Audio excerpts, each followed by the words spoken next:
First off, welcome to 2021. Hope you all had a great new year, and I want to kick things off here with a current look at my gaming and editing setup and all of the gear that I'm currently using moving into the new year. Although we are still at the same desk and studio setup, almost all of the gear and peripherals that I'm using have changed. Different monitors, different PC, and the audio setup has changed completely as well. So before we jump into more PC builds and reviews, I wanted to make a single video talking about all the stuff that I'm currently using. So let's take a look.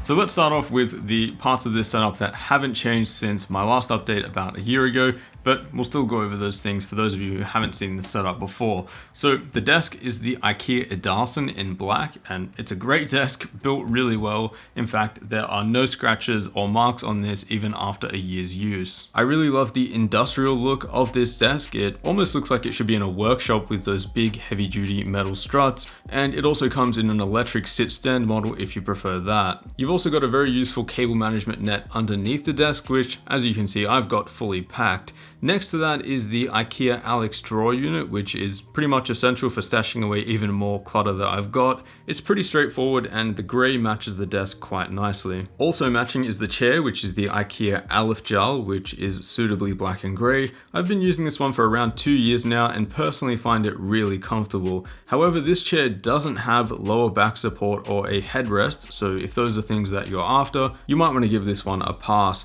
I try and sit fairly upright though, and I find that this chair accommodates that posture quite well. Now for the keyboard, I for the most part have shared this in a previous video. It's a custom 60% build using the Tofu aluminium case from KBD Fans, a DZ60 PCB, and the Telios linear switches. But one thing I have recently changed are the keycaps. These are the blank black keycaps from Enjoy PBT. And I first did this as a bit of an experiment, right? Not really expecting to actually like the blank keycaps, but more just for the aesthetic and the design. However, the more I used these blank keycaps, the more I actually began to really like them. Firstly, I just love the look that this gives the keyboard overall. It's super clean, and the feel of the keycaps themselves is a really nice texture that doesn't get greasy or that shine over time that you see from extended use. This also means that you don't have to worry about crooked legends or text on the keycaps, which is a pretty common thing. And I'll just say that as someone who did use an off-the-shelf gaming keyboard for quite a long time, the Corsair K65 specifically, moving to a fully custom build like this with, clip stabilizers and lube switches, it really does make your gaming and typing experience so much better. Personally, I don't think it makes you better at gaming or even a faster typer necessarily, but the experience, the interaction with gaming and your day-to-day use is just so much more pleasant.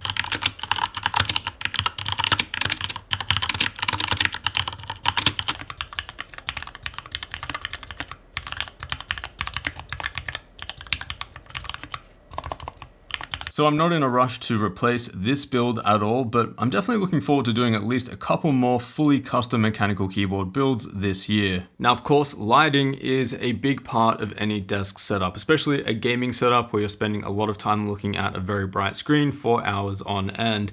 These LED light tubes are ones I get asked about all the time. I did in fact steal these from Dave2D, so big shout out to him. These are from IKEA, they're called the IKEA Spanst, and of course I will leave these linked down below. But these I can highly recommend. They're USB powered, they give off a nice soft warm glow, and I just have them off the side to my desk to add a bit more ambient light to my setup. Highly recommend these, and pretty affordable as well, just a bit hard to find. Then behind the monitor I have a LifeX smart LED bulb. Most of you are pretty familiar with what this is, and there are many different brands and variations of this. Most of the time I just have it set to a color temperature of around 6000 Kelvin, but you can also do pretty much any color that you can imagine if you really want to switch things up a bit. If you don't currently have any monitor backlighting for your own setup, it is probably one of the first things that I'd recommend. It makes staring at a screen all day a lot more comfortable. Now, my audio setup is something that I have made some big upgrades to last year, and honestly it all starts with this. This is the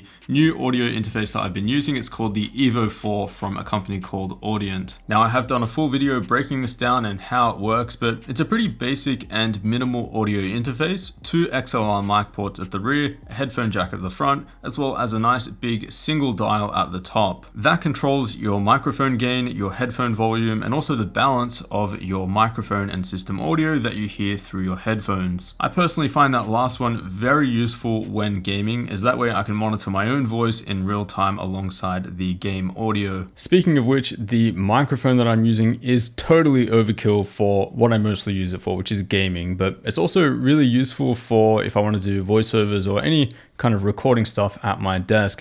Now, it's $400, it's the Shure SM7B, so fairly expensive microphone for what I use it for, but it's very excellent when it comes to noise rejection. This is not a noise treated room. It can get quite echoey in here, and the SM7B does a really good job at rejecting all of that noise. I've also got this attached to the Rode PSA-1 boom arm, which has worked quite well for what I needed to do, which is basically just hiding it behind my monitor when I'm not using it. Then for the headphones, I'm still using the Mastrop and Sennheiser HD58Xs. Picked these up mid last year and I've been super happy with them. Don't plan on replacing these anytime soon. Nice lightweight open design, can highly recommend these for both gaming and editing. These also have what I'd call a fairly neutral sound profile. But without a doubt, my favorite part of this entire desk setup is this build right here. It's a full custom loop inside the very compact N-Case M1 using the 12-core Ryzen 5900X and an RTX 3090. And alongside the two 240mm radiators packed in there, I'm getting some really good thermal and noise performance considering the form factor.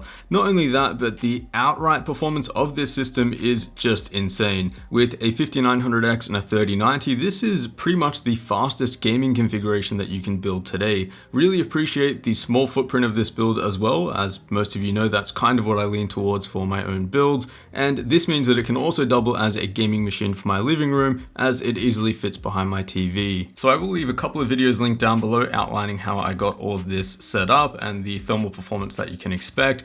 But simply put, this has just been an absolute joy to use on a daily basis, and it's definitely what I plan on using moving forward in this year. Now, I'm currently switching between two different monitors, but the one that spends the most time on my desk is this one right here. It's the LG 27GN950, 4K, 27 inches, IPS with a beautifully color accurate panel, and a recent firmware update actually pushed this thing up to 160 Hz. And I think I've raved about this display in enough previous videos, so we'll skip all of that here, but the bottom line is that this is an absolute pleasure to work with. I use it for both editing and 4K gaming because with specs like that, it really is the best of both worlds. Just keep in mind that gaming at 4K will require a fairly beefy GPU. Video and photo editing though on a native 4K panel has been great as well. Plenty of pixel real estate available, and I do prefer this over ultra-wide monitors that I've used in the past for that as well. As many of you know though, I still really enjoy competitive first-person shooters, games like Valorant and Apex, and for those games I do prefer to play on the 1080p Asus PG259QN, which has a refresh rate of up to 360 Hz. I've done a full review on both of these monitors and I've talked about them quite a bit in previous videos, so if you'd like to know more about them, I will leave those videos linked down below. Current laptop of choice is the 2019 16-inch MacBook Pro configured with a 6-core CPU and a Radeon 5300M. Honestly, I've barely done any on-the-go video editing this past year with this device, which is a bit of a shame and something that I'm really hoping to change in 2021. Most of the use that this ends up seeing is scripting and planning for videos, and then occasionally Photoshop and Lightroom. The gaming mouse that I'm using is one that I recently reviewed and have been having an absolute blast with over the New Year break, and that's the Logitech G Pro X Superlight. 60 grams, wireless, over a week's worth of battery on a single charge, reasonably fast glide, and excellent build quality. Since testing this out, honestly, I just want to play first-person shooters all the time. This gets me really excited to game. I find it super comfortable and can highly recommend it. If you haven't seen the full review where I compare this to the glorious Model O Wireless and the Razer Viper Ultimate, I will leave that link down below. Now, mouse pads are not something that I usually talk about or review, but but the more I try different ones, the more I can appreciate how they can impact your gameplay, movement, and accuracy. So at the moment, I'm using the Glorious Elements Fire Pad, which has a medium glide with some decent control and stopping power, and I found that to be pretty much perfect for me alongside the G Pro X Superlight. I've also found that this pad stays super clean and doesn't collect anywhere near as much dust or skin cells as other cloth pads that I've used previously. Now, storage and backup is something that I've always been admittedly pretty lazy with, but for now I've been kind of backing up everything on this, which is simply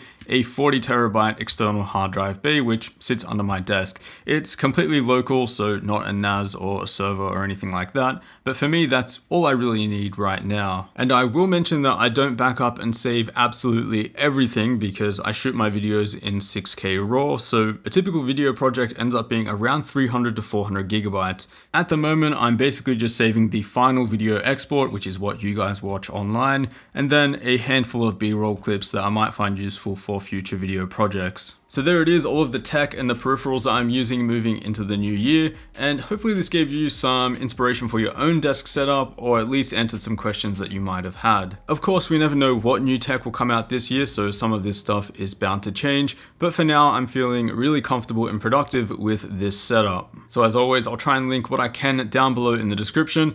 A huge thanks for watching, and I'll see you all in the next one.